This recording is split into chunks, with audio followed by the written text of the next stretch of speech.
दोस्तों, आज मैं जो सच्ची घटना बताने जा रहा हूँ वो सच्ची घटना है। मध्य प्रदेश की एक ज़िला लगती है श्योपुर। श्योपुर का एक व्यक्ति होता है जिसका नाम रहता है भूपेंद्र, और वो वन विभाग का अधिकारी रहता है। और जो वन विभाग का अधिकारी और उसकी पत्नी, जिनके पास कोई संतान नहीं थी, और संतान की गोद लेने के लिए बच्चों को वो मध्य प्रदेश के ग्वालियर के एक अनाथालय जाते हैं। वहाँ से एक बच्चा लेते हैं और बच्चे लेने के बाद उसको पाल पोस कर बड़ा करते हैं। बड़ा करने के बाद उसको आईएएस बनाने के लिए तैयारी करने के लिए दिल्ली भेज देते हैं। लेकिन क्या पता कि वही लड़का जिसको आईएएस के लिए तैयारी करा रहे थे, वही एक दिन अपने माँ का कातिल बन जाता है। अपने माँ को मारकर और उसको घर के ही बाथरूम में उसकी चिनाई कर देता है, मतलब उसी में ढक देता है, और उसको जज के द्वारा फांसी की सज़ा मिलती है न्यायालय में। इस घटना के पीछे पूरी सच्चाई क्या है, घटना क्या है, कहानी क्या है, इसके बारे में हम लोग पूरी आज डिटेल जानेंगे। नमस्कार, मैं अजय कुमार गुप्ता। मैं आपको जो सच्ची घटना के बारे में आज बताने जा रहा हूँ, वह सच्ची घटना मध्य प्रदेश की राज्य है। वहाँ से एक जिला लगती है, उस जिले का नाम श्योपुर है। वहाँ सिटी कॉलोनी रहती है। 2004 में एक व्यक्ति होता है जिसका नाम भूपेंद्र होता है, और वह वन अधिकारी रहता है। मध्य प्रदेश के ग्वालियर के एक अनाथालय में जाते हैं। वहाँ बच्चों से काफ़ी देर तक बातचीत करते हैं। बातचीत करने के बाद वो बच्चों में से एक बच्चा होता है 3 साल का। तो वहाँ का जो कर्मचारी होता है वो बताता है बहुत बच्चा अच्छा है, इसका दिमाग बहुत ही टैलेंटेड है।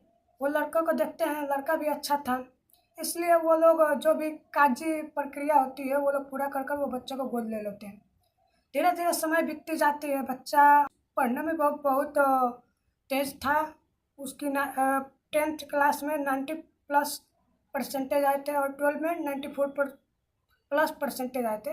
इससे पता चलता है बच्चे का दिमाग बहुत ही शाकिर और तेज था। इसके अलावा वो ग्रेजुएशन में भी अच्छा परफॉर्मेंस करता है, इसलिए उसके माता पिता सोचते हैं इसको यूपीएससी की तैयारी के लिए हम लोग दिल्ली भेज दें। लड़कों को दिल्ली भेज देते हैं तैयारी के लिए। 2021 की घटना, जब आकस्मिक इसके पिता की मृत्यु हो जाती है, भूपेंद्र जो होते हैं वन अधिकारी, तो ये अपने पुत्र का नाम एफडी किए रहते हैं। 16,85,000 की जो एफडी रहती है उसको लड़के को मिल जाती है। लड़का का नाम था दीपक। वो अक्सर वो घर पर आया करता था और वो दिल्ली में रहकर अपना पढ़ाई भी करता था, लेकिन इसका दिमाग बहुत ही शातिर था। ये जो पैसा मिला एफडी का, वो 2 लाख उसमें बहुत मौज मस्ती से वो उसमें उड़ा दिया। और जो बच्चा उसके पास 14,85,000, वो सोचा कि मैं अगर इसको ये शेयर मार्केट में लगा देता हूँ तो मैं करोड़पति बन जाऊँगा रातों रात। ये सोचकर पूरे पैसा शेयर मार्केट में लगा दिया और वो पैसा भी ख़त्म हो गया। अब सोचा कि हम घर जाते हैं और जो भी माँ के पास पैसा होगा उससे मांगेंगे। आता है घर, पैसा मांगता है, लेकिन उसकी माँ ने एक पैसा भी देने से मना कर दी, क्योंकि बोली कि जब अपने पिताजी का जो तुम्हारे नाम से एफडी किए थे वो पैसा नहीं बचा पाए तो तुम ये भी पैसा बर्बाद कर दोगे।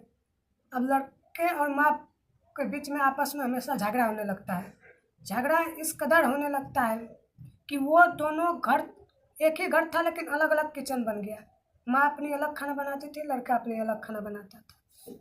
फिर से वो दिल्ली गया और दिल्ली में जाने के बाद उसकी नशे की लत लग गई थी, विभिन्न प्रकार की नशे की लत लग गई थी।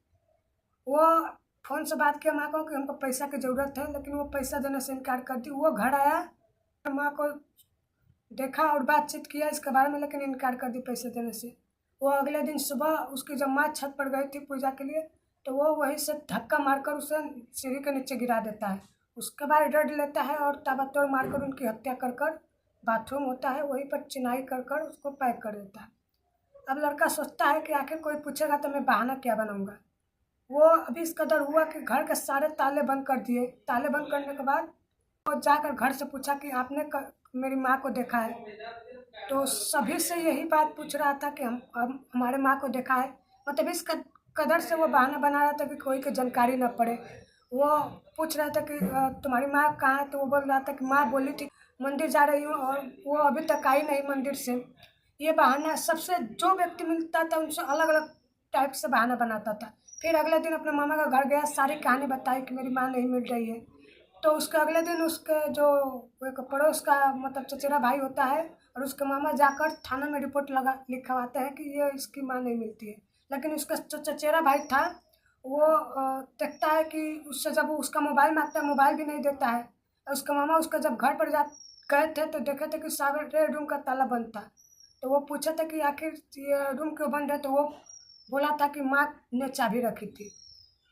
तो ये घटना वो उनके साथ हुआ था। तो वो पुलिस चौकी में जब बात उत कर निकल रहे थे तो उसके जो चचेरा भाई था वो पुलिस को बताया कि सर ये लड़के पर मुझे शक है, दीपक पर, इससे एक बार बात कीजिए क्योंकि यही कुछ किया होगा।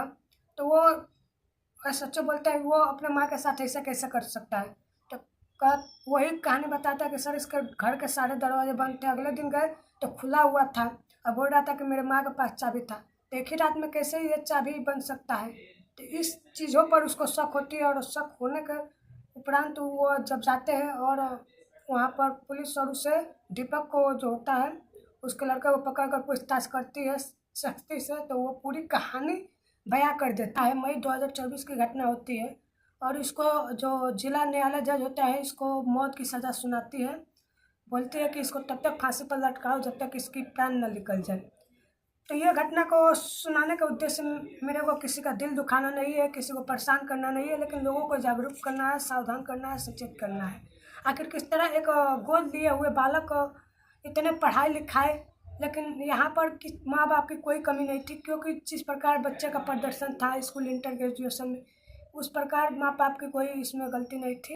कहीं ना कहीं यहाँ बच्चे की गलत संगत की प्रभाव पड़ गया, गलत लोगों की प्रभाव पड़ गया, जिससे बच्चा बिगड़ गया और इतना बड़ा गलत कदम उठा। अगले वीडियो में मिलता हूँ। अगर मेरे चैनल को सब्सक्राइब नहीं किए होंगे तो सब्सक्राइब कीजिए, लाइक कीजिए। अगर वीडियो पसंद आई तो कमेंट कर बताइए कि इस कहानी के बारे में आपके क्या विचार है, राय है, कमेंट कर सकते हैं। तब तक के लिए जय हिंद, जय भारत, वंदे मातरम। मिलते हैं अगले वीडियो में।